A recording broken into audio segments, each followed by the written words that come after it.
हमारे देश के प्रधानमंत्री का वो फतवा किसी काम नहीं आया, ना ही वो निकम्मे देवता किसी काम आए, जिनकी आज रात दिन लोग गीत गाते हैं, मंदिरों में जाते हैं, घंटे बजाते हैं।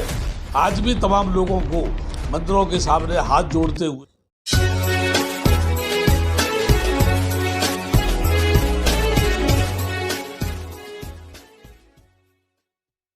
हमारे देश में जब कोरोना वायरस ने दस्तक दी थी, उस समय हमारे देश के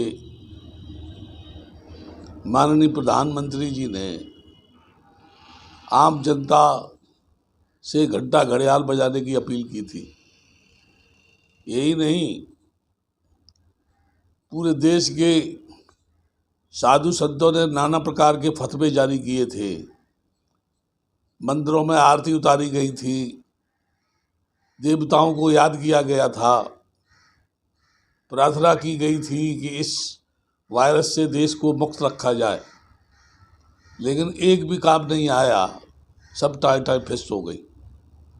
वर्तमान में देखा जा रहा है, निरंतर वायरस की संख्या बढ़ रही है और ऑक्सीजन गैस को लेकर या अस्पतालों में बिस्तरों को लेकर हाहाकार मचा हुआ है।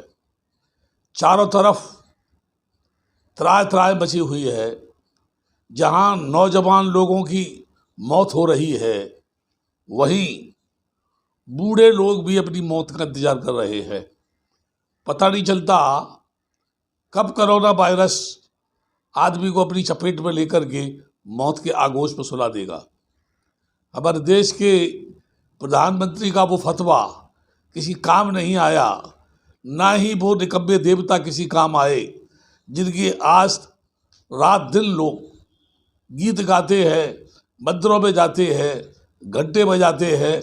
आज भी तमाम लोगों को मंदिरों के सामने हाथ जोड़ते हुए खड़े हुए देखा जा सकता है। ये कितनी हास्यास्पद बात है कि एक तरफ सरकार का ये कहना हम किसी भी चीज़ की कमी नहीं होने देंगे, दूसरी तरफ गैस की कालाबाजारी होना, कालाबाजारी करने वाले लोगों को पकड़ा जाना, सोशल मीडिया पर ये आना कि सरकार ने 9000 टन ऑक्सीजन गैस को बेच दिया। हमारे देश के मंत्री, बड़े बड़े मंत्री, प्रोफेसर मंत्री कह रहे हैं कि रामचरितमानस का पाठ करो, इससे कोरोना वायरस में कमी आएगी। क्या देश, कैसे मंत्रियों का देश है? पार्लियामेंट में कौन लोग बैठे हुए हैं? क्या भांग खा के बैठे हुए हैं या अफीम की गोली खा के बैठे हुए हैं? रामचरितमानस के पाठ से अगर कोरोना वायरस दूर होता है तो मैं ये कहूँगा कि उसे टीवी से जारी किया जाना चाहिए, यानी नेशनल टीवी चैनल से रामचरितमानस का पाठ हो, ताकि कोरोना वायरस का विध्वंस हो, वो यहाँ से भागे। लेकिन बुद्ध ने एक बात कही है, दुख है, दुख का कारण है, कारण का निवारण है, निवारण का मार्ग है। इन चारों बातों पर हमारी सरकार फेल है। सारे मंत्री हवा में फायर कर रहे हैं, सारे मंत्री अनशन बयान दे रहे हैं। कहीं कह रहे हैं किसी चीज़ की कमी नहीं आने दी जाएगी। जब कमी नहीं आने दी जाएगी तो लोग क्यों मर रहे हैं? जिन लोगों के तुमने वोट लिए हैं, उन लोगों की जान बचाने के लिए तुम क्या कर रहे हो? वो बाबा रामदेव जो किसी ज़माने में योग से सारी बीमारी को ठीक होने का आह्वान कर रहा था, वो बाबा रामदेव जो काले धन को बाहर से, विदेशों से देश में लाने की बात कर रहा था, आजकल वो भी चुप लगा करके कहीं कोने में बैठ करके खामोश बैठा हुआ है। क्या उसके पास कोई दवा नहीं है? हमारे देश में इतने ऋषि मुनि सन्यासी हैं, नाना प्रकार के अनुसंधान उन्होंने किए हैं, एक भी दवा काम में नहीं आ रही। जितने हमारे देश के अंदर देवता है, अगर चाहें तो कोरोना वायरस को 1 मिनट के अंदर यहाँ से ले जा करके किसी दूसरे देश में नहीं, आसमान में जाके छोड़ दे, ज़मीन में दफन कर दे, पानी में उसे घोल दे, कुछ भी कर सकते हैं। लेकिन पता नहीं, एक भी काम नहीं आ रहा। इससे जाहिर होता है जिनके पीछे हम दौड़ रहे हैं, या तो हम मूर्ख हैं, या वो मूर्ख है, या हम अंधे हैं, या वो अंधे हैं। हम ये कहना चाहते हैं आम जनता से, ये राम मंदिर बनाने के निर्माण पर कितना हो हल्ला मचा, कितना झगड़ा हुआ, कितना विवाद हुआ, कितने जो है आंदोलन जन आंदोलन हुए, कितने लोग उसमें मारे गए। काश कोई बहुत अच्छी यूनिवर्सिटी बना दी जाती जहां वैज्ञानिक सोच का अनुसंधान होता। काश हमारे देश में अच्छे अच्छे मेडिकल कॉलेज बनाए जाते जहां मेडिसिन बनाने का अनुसंधान होता।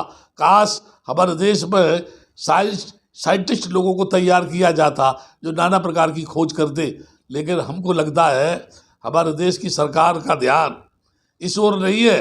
उनका ध्यान रेल बेचने में है, उनका ध्यान हवाई अड्डे बेचने में है, उनका ध्यान जो है पूंजीपतियों को और पूंजीपति बनाने में है, उनका ध्यान जो है वोटिंग में चुनाव प्रचार करने में है, उनका ध्यान साम दाम दंड भेद से चुनाव जीतने में है, उनका ध्यान जबरन सत्ता से लोगों को बेदखल करने में है, उनका ध्यान जातवाद को बढ़ावा देने में है, उनका ध्यान संविधान में संशोधन करने की प्लानिंग करने में है, उनका ध्यान थोथे गाल बजाने में है, उनका ध्यान किसानों पर लाठीचार्ज करने में है, उनका ध्यान किसी प्रकार से किसानों को भगाने में है।